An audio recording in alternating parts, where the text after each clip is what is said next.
Now, today we have a person with us who has such kind of innovation up his sleeve, Surendra. Surendra co-founded Oltio Maritime, where they help global maritime enterprises achieve compliance, collaboration, and well-being. His recent venture is transforming how work gets done on ships. They were selected as one among the 10 firms from a pool of 500 applicants to participate in EPS Techstars Singapore. He closely works with both ports and ship owners to transform the way work gets done. Prior to Oltio Maritime, he was the head of Asia for a US firm and led digital transformation engagements leveraging cloud, IoT, and mobile. He also spent 10 years in the US developing products for semiconductors, education, and storage systems. He has a master's in management from US and bachelor's in chemical engineering from India. Welcome to the show, Surendra. Thank you very much for joining us. Thank you so much for the invitation, sir. This is an honor. In your profile, you mentioned that you help in achieving compliance, collaboration, and well-being. And well-being is such a nice word for business, especially. It is very, very important, not only for humans. Tell me, what is this Oltio Maritime and what do you do exactly? If you notice the current, especially the pandemic, the word well-being for us takes a significant importance because of all the pain and suffering that the seafarers are going through. Some seafarers have been stuck at the oceans for more than a year, and no human can imagine themselves being locked in a metal box environment for beyond 12 months. So when we started this, while we did not anticipate in November 2019 that the pandemic would strike, as we progressed along our product journey, we realized that the well-being notion of how seafarers' mindset, how seafarers' opinion should be taken on.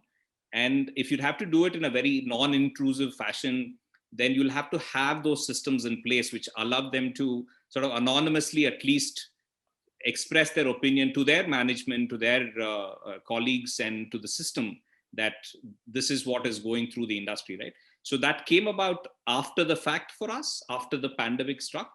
But when we started the project, when we started this entire engagement, our primary focus was to solve two major issues. The first is over the last decade, if you see a lot of literature, there's a lot of opinion about how regulatory and administrative practices actually add a significant overhead to a person, whether he's in the shipping industry, whether he's in the port sector, whether he's operating in an LNG terminal, because these are highly regulated industries.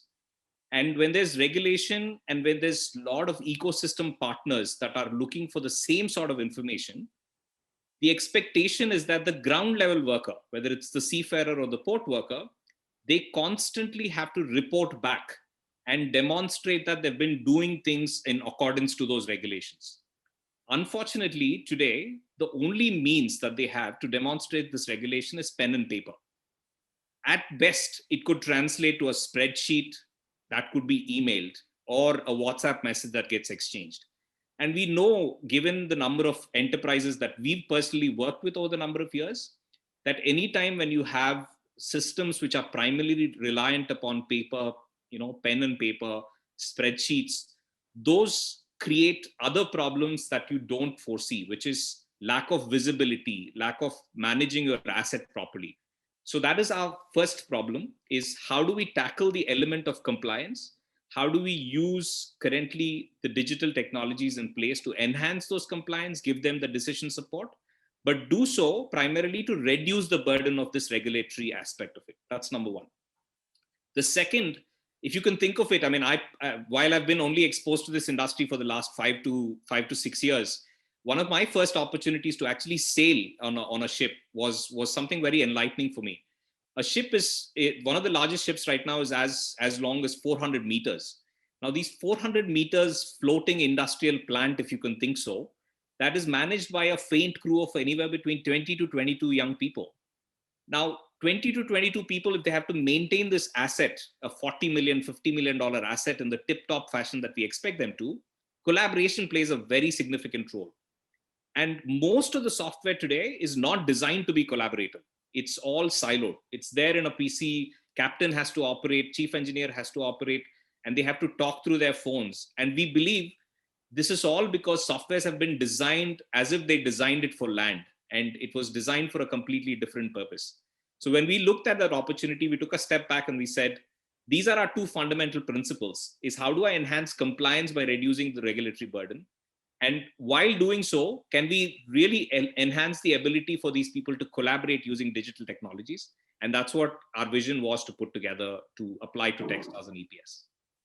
So, as I understand, while the whole world is moving towards digitalization at great speed, I think shipping industry is still, pace is like their nautical speed, very slow.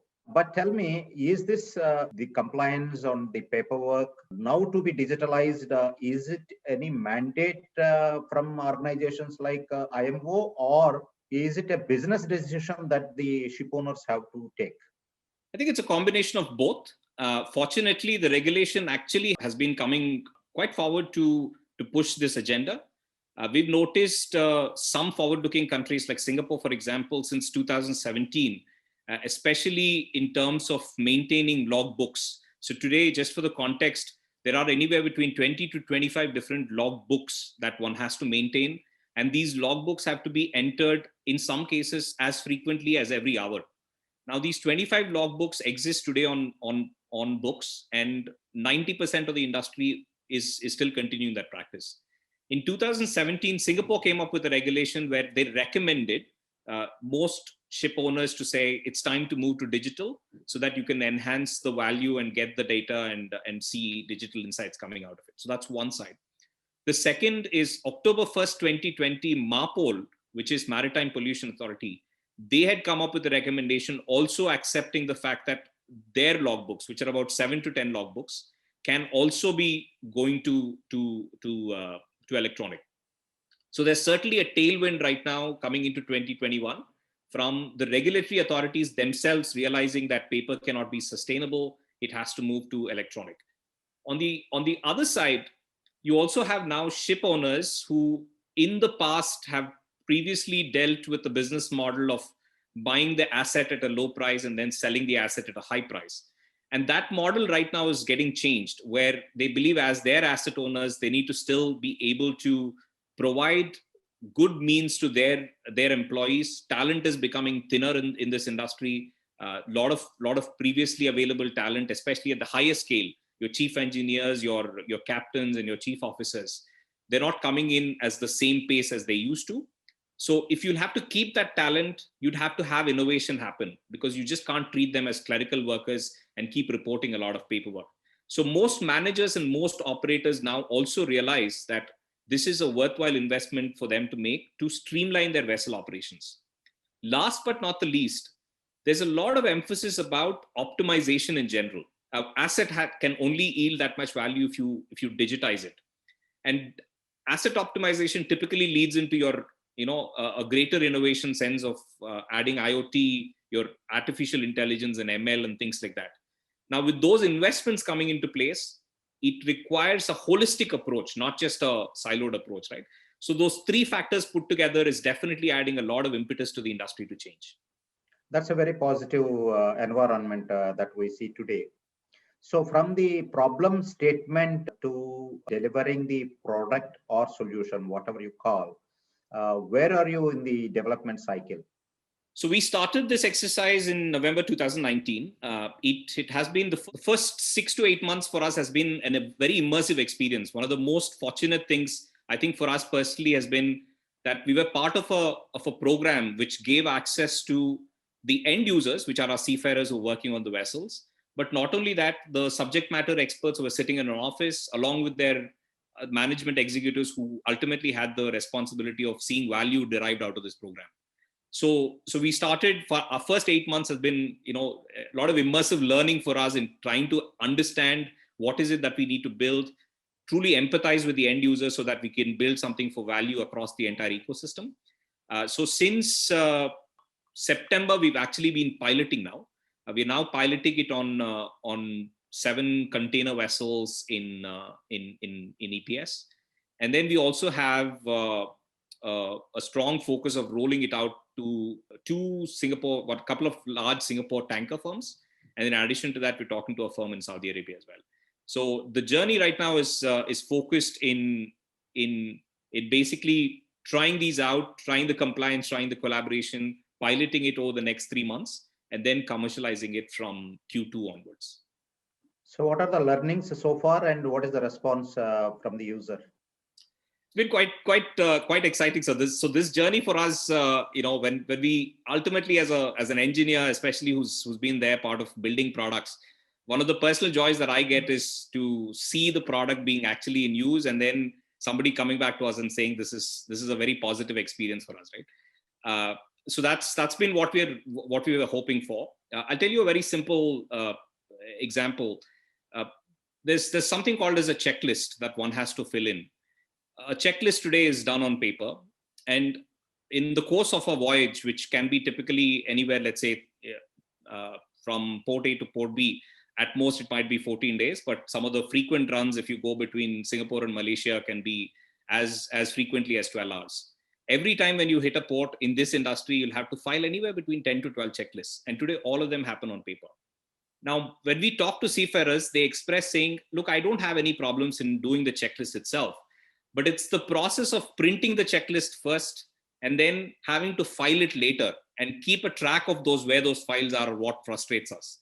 So for us, technologies can come into play essentially to eliminate that friction, right? Because the first part of it is friction, the later part of it is friction. And the in-between part of filling the checklist is what his expertise is. And that's the kind of things that we're looking at, is what can we do to eliminate that friction? And when we show our product, those are the kind of things that we get back is, thank you so much for really thinking about us first and then having to develop a product like this. The second example, I've been very fascinated by this, is apparently if you go towards port of East Coast of US or West Coast of US, there are certain times in the year where whales migrate. And when whales are migrating, there's a recommendation that your ship cannot operate beyond 10 nautical miles per hour. Now imagine yourself as a captain and you're going towards that coast. How do you know which areas whales would be in? It's humanly very difficult for you to think about it, and you still have to operate in those conditions, and you don't know when to hit it. You don't want to be really driving without understanding much about where these are. So those are the places when we can bring technology to aid them. So the way we describe our software is, we will tell you what to do in certain areas, and we'll also tell you what not to do in a certain area. And that's what we're trying to bring about the change. The software is Wayship, right? That's correct. Apart from bringing down the cumbersome process for the people working on the ships in terms of filing these reports, what is the advantage for the ship owner in terms of either time and cost efficiency? There's time factor certainly there. So if you can think of it today, the estimates are indicating that regulatory paperwork in certain cases can take as much as 1/3 of a work week of an individual. So the highest paid individuals of your captain, chief engineer, chief officer, these people perhaps spend anywhere between 33% to 40% of their work week essentially on documentation. So we'd like to bring our personal KPIs to reduce that by about 50%. So essentially what we're doing is we're giving back time to these people where they can then focus that time upon higher order things like safety, safe navigation, proactive maintenance of the asset, so the asset itself pans later, right? So that's the primary side of it. So that is the direct impact that we can see, is one, easing the pressure, giving the time back so that they can focus upon more things of importance rather than just paperwork. The second aspect of it that we do is, as humans, we are all prone to errors, and certain times these errors can creep in fashions where it reflects in a very, very significant way to a ship owner. For example, a MAPO log indicates that you have to at least fill in this information once a week. Now, if you don't keep up with that practice and you visit a port by failing to do that practice, there is a significant risk for a ship owner to be under that circumstances where if a port state inspector comes and looks at your book, and you've not maintained it, especially in the US side of things, the default assumption is that you've not been following the regulations of MARPOL. And in certain cases, there was a recent incident in Singapore where that led to a fine of about $11 million for a shipping firm. That's a significant impact. The even worse impact is the brand value. Is if you're then reflected to the society that you're not following practices and you're perhaps caught in a MARPOL violation, then it reflects poorly to your customers and it can have a significant violation as well. So what we believe is there are sometimes inadvertent errors that we do as humans. And if technology can prevent from making those errors, we certainly would like to do so. Let us talk about the technology and platforms and the data part of it. So how actually does it work on a ship? Do they carry devices, and is your software compatible with a lot of things that are available, because it is a connected world ultimately? And then how the data gets stored and retrieved and used? Can you explain that a bit? Yeah, and truly that's our genesis actually. So if you can think of it, our lives for the last 10 years, if you put the three things together, the ability to use infrastructure on the cloud, the ability to leverage the power of a mobile phone, and combined with real-time data that's coming in through either crowdsourcing or your sensors and things like that, that is what has given us the experience that we deserve, right? Your Ubers, your Amazons of the world is what. Now, when we got into that program, that's the first question that we asked ourselves is, if you had abundant availability of these three technologies on a ship, how would that transform the way work gets done on ships? So we took that same exercise and we now are coming up with a solution where a seafarer's job is mobile. They don't sit at one place and work on a desk. They have to constantly keep moving around. And if they have to move around, then we'll have to have ability to take the work to where the work is getting done. For example, if somebody is doing a repair on a deck work, and if he has to report back to his boss saying, I've done the work, here's a picture for it. Our idea is that we will provide them tablets where they can do the work of a checklist and then go to the place where the work's getting done and take a picture. Today, that happens through a point and shoot camera. They bring SD card and all that. That's friction for us. So the way the ecosystem of solution that's been built for us is that first thing is we will provide them mobile devices. These are tablets that are available on the vessels. If there are infrastructure like laptops and PCs that have already been available, either for captains and chief engineers, we'll also install a software on that. And these network of devices that now are available on the ship become the collaborative link. And for this to happen, it's all happening offline. It does not need to have internet, because if you're in the middle of the ocean, we can't expect always the internet to function. But if the internet is available in real time, we transfer the data back to the shore. And now your people sitting in your headquarters will have a real-time visibility of all the things that are happening at the vessel level. And then we can also add more higher order things of learning how this data can be harnessed in terms of insights. What is the size of opportunity that you see, Surendra? Significant, sir. So there are about 70,000 vessels that are operating our oceans. There are about 2 million seafarers that are operating our oceans again. And in terms of how software is just percolating this industry, it's in a very nascent stage, I would say. I mean, while there are a lot of softwares that are available, there are very few softwares that have been built in the last few years leveraging these technologies. I think there's a lot of interest. There's a lot of spike in the number of startups that are participating in this ecosystem. So in terms of the size of the market, we would estimate it right now to be about $4 billion. And it's likely to expand to 8 billion by 2025, 2027. So it's very, very significant. That's a huge pie. But yes. Are you alone to have the cake, or you have competition in this space? There's certainly competition. It would be there's a lot of activity that's happening in the space from how, as I said, since the regulation itself is moving, there's a lot of awareness now within the ecosystem that there's an opportunity that's available. There's certainly a lot of ship owner interest itself to drive transformation within their enterprises. So there's certainly a lot of enterprises that are vying for this pie. I think the idea is that rather than be mentally focused upon the competition, we believe our experience speaks for itself is that we came from enterprise transformation background. Our focus is looking at digital transformation for enterprises which traditionally have been behind, and holistically building a solution like this requires slow and steady pace, and we have enough market share to go after.